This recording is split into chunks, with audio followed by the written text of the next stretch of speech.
Hello Capricorn, to a timeless love variant reading of yours where we discuss however love may be absent or present in your life, or you may just be here because you caught a vibe and seeing whether or not anything within this storytelling time is yours. Please bear in mind a few things before we get into the reading. I am Master 7th, aka 7th, that reads these energies for you. Should you want to know who she is, what she's all about, her details can be found in the description box below. Just for some insight, I am a master healer that provides remote wellness and tarot intuitive insights. There are other various links within the description box to help you navigate this channel and gain access to my sister channel, where this reading might provide you universal justice should you be aware that you're a Capricorn in Sun, Rising, and or Jupiter position. However, should it be anywhere else in your chart, or you see yourself benefiting yourself from emotional redemption of any kind, that content can be found on my sister channel. All the content on both channels are timeless for your viewing pleasure.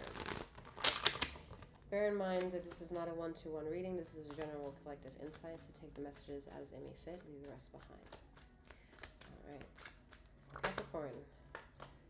Oof, you're still in that cycle, man. You're still trying to close something out. You're still going in that deep. It's deep with y'all. Some of y'all is very deep, or at least how deep Seventh wants to see that energy and say that's how deep we gotta go for you to pop out into a different bubble. Okay, and that bubble has been your bubble this entire time. Is there have been ozone layers in between you and your own that you had to more or less puncture through.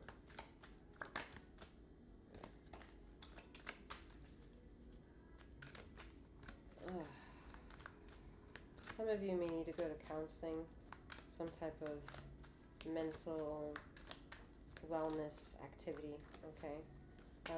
Also maybe needing a reminder to do activities that have to do with mental wellness.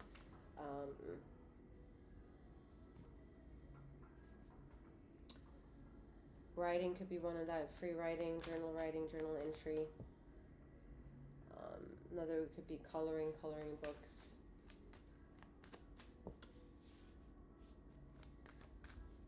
Painting. Not music. I don't see that as like the best, healthiest option. However, writing and color therapy could be very beneficial for someone. Someone has a really hard time to understand why universe is as brutal to them as it has been to you. You feel like you're doing something wrong. However, this is coming up with the same energy as Virgo energy. You are meant to remain blind in a certain situation. You're being trained by ether at this time. You're being trained. This is absolute training, and you're not meant to see any of that. Whatever you think you're fighting for is a distraction, more or less to keep you continuously blind for something. It's a strategic maneuver. It's a naive one. It's a little bit of arrogance involved in there because you're annoyed with yourself and you're a little annoyed how people have been continuously treating you.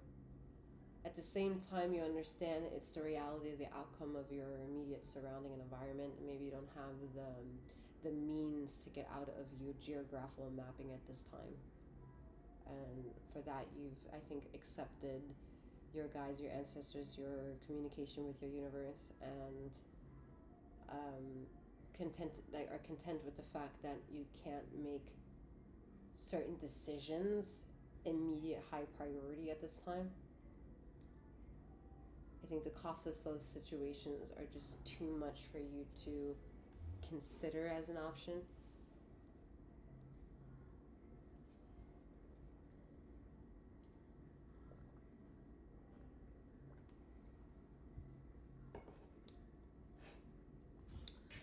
I usually get really pissed with the Seven of Swords energy. I'm surprised at myself that I'm not. Because I see this is where the universe is helping you. You don't see it, but you're meant to take it personal.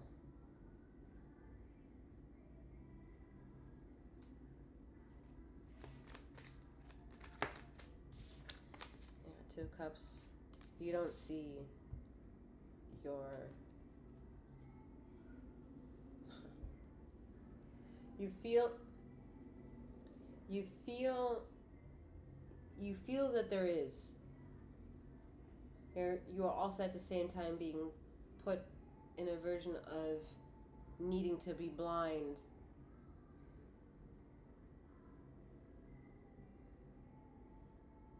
And how close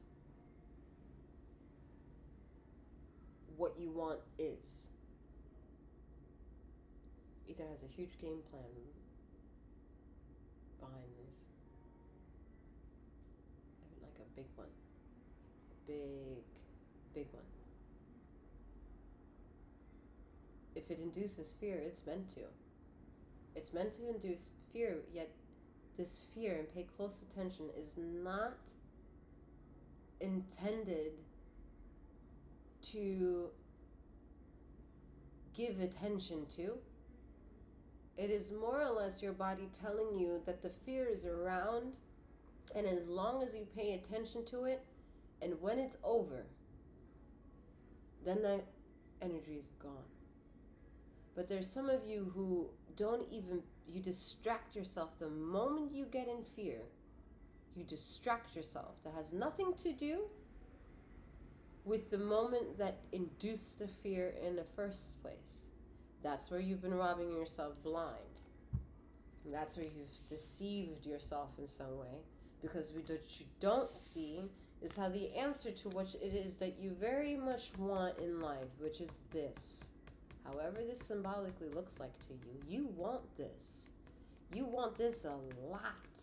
You need it. You yearn for it. This is not like, this is...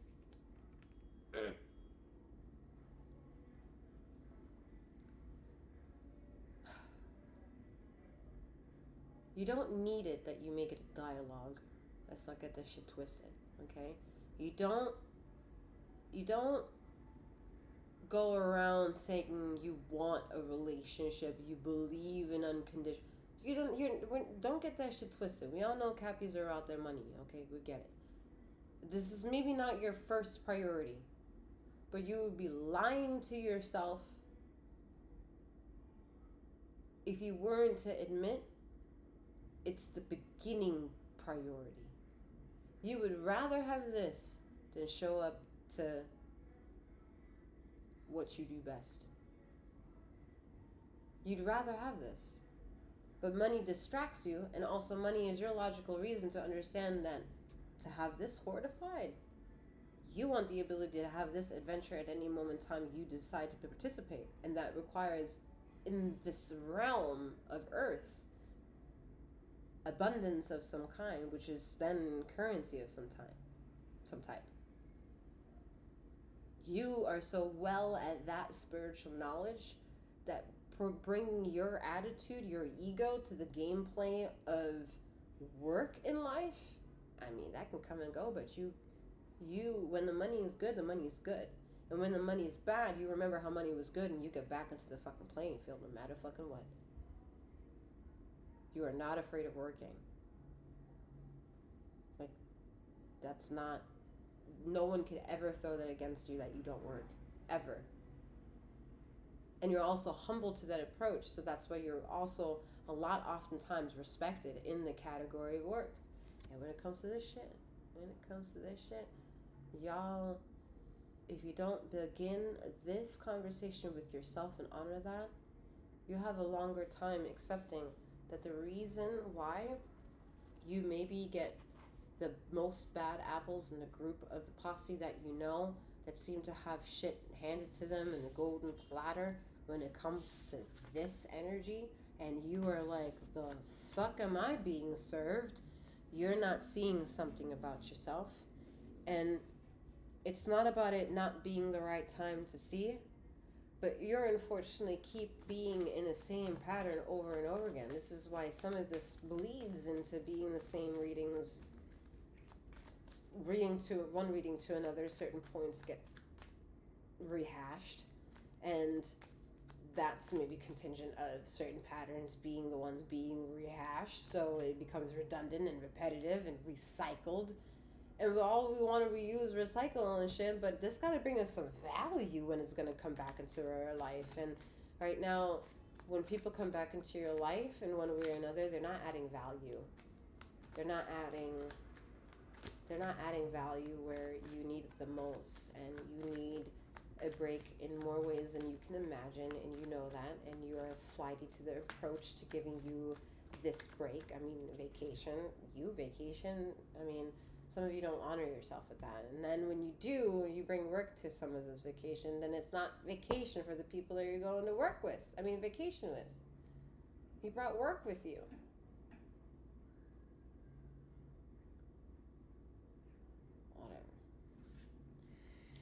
Whatever. Anyway, I'm not laughing at you. All right, we have 10 of Wands. So, what is it going to take? What is it going to take for you to get out of this cycle, right? 10 of Wands is saying what? You're ending and beginning. We all know this. Some of you who are not new to tarot, I get it. 10 means chapter ends and a new one begins. Well, when? When is it going to end? And if I tell you soon, you're going to be like, you've been hearing soon for 10 years.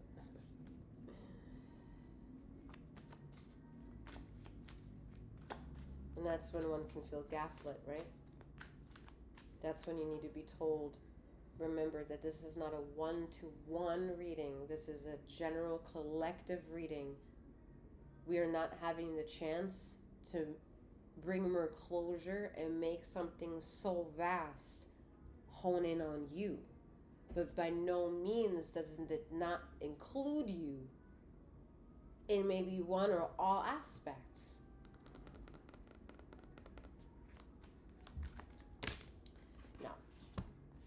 Get it. You want to talk about the heart and yeah, see, look at the story of the Ten of Swords. The story of the Ten of Swords. We narrowed it down to this pile. So that's good. 1, 2, 3, 4, 5, 6, 7, 8. We're 8 steps away from finishing. No. Yeah. Huh? You've completed 8 cycles within this. So you're 2 cycles away from the chapter being ended. That's as close as I'm going to be able to tell you that. Yeah. We're not yet done completely. Alright. Still have some lessons to learn. But is the overall ozone layer that gets you closer to your ozone layer going to be disrupted and being broken through? Yeah. We're like 60 degrees away from that happening. 7 of Cups energies.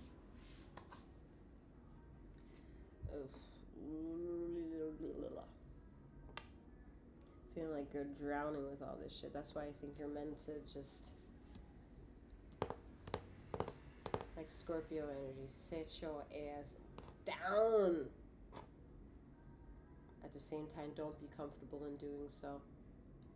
Isn't that weird? Why? Why are we not allowed to sit down comfortably? Because there's energy towards you that you need to fight off and actually step away from. 7 of Swords. There's energy at you that you pretend not to see and you need to get up and move out of its way.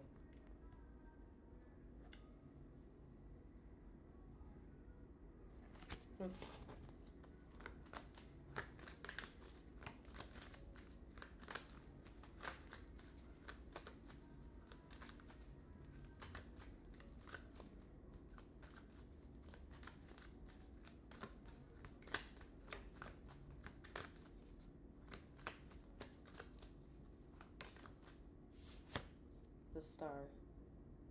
That's a beautiful message after hearing antagonistic energies coming your way and you need to get out of it. Because it's saying your intuition, that of which you think you're blind to seeing and not being able to reason out with, is making is making the perfect fucking moves. Okay, it can't be any more perfect than this. You want the Sun card to come out. You want this card to come out. You want all the stars to work in their prime and you be so open to get all of that energy of support and to help safely navigate to any point it's going to take you, because every star that you land on is a star that you can trust. That's beautiful. That's beautiful. All right, I'm wishing you a wonderful morning, noon, or night, wherever you are in the ether of this time and space, and may you keep flowing, growing, and glowing. Take care.